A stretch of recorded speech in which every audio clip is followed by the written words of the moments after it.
त्यांनी आमचे आव्हानला रिस्पेक्ट करता, आव्हानला ऑनर करता त्यांनी खूप म्हणजे प्रतिसाद वोटिंगला दिलेला आहे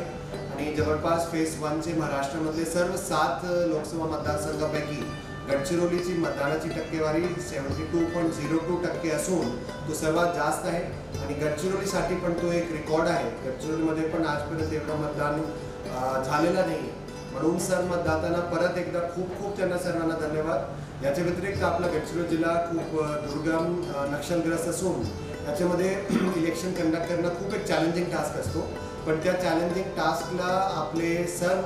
मतदान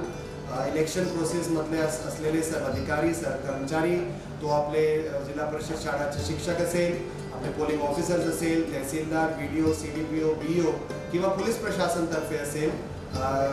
किंवा आपले तहसीलदार किंवा ARO, SDM सर्वांनी एक टीम मिळून जे काम केलेलं आहे आणि त्याच्यामध्ये पण स्वीपची जी टीमने खूप चांगलं काम करून हे जे मतदानाची जी टक्केवारी वाढली आहे त्याचा एक कुठे ना कुठे एक त्याची फलश्रुती आहे। पण याचे सर्वांचे मागे जे सर्वात जास्त जे क्रेडिट जातोय ते आपल्या जिल्ह्याचे वासियांना जातोय की त्यांनी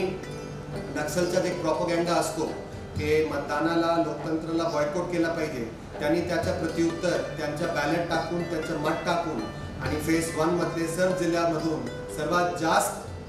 वोटिंग पर्सेंटेज असलेला जिल्हा म्हणून त्यांनी दाखवला आहे आणि जसं म्हणतात की त्यांनी बुलेटचा जवाब बॅलेटने दिलेला आहे। तर परत सर्वांचा खूप खूप अभिनंदन, आमची संपूर्ण टीमचा आणि जिल्ह्याच्या वासियांचा खूप खूप अभिनंदन की त्यांनी खूप प्रतिसाद देऊन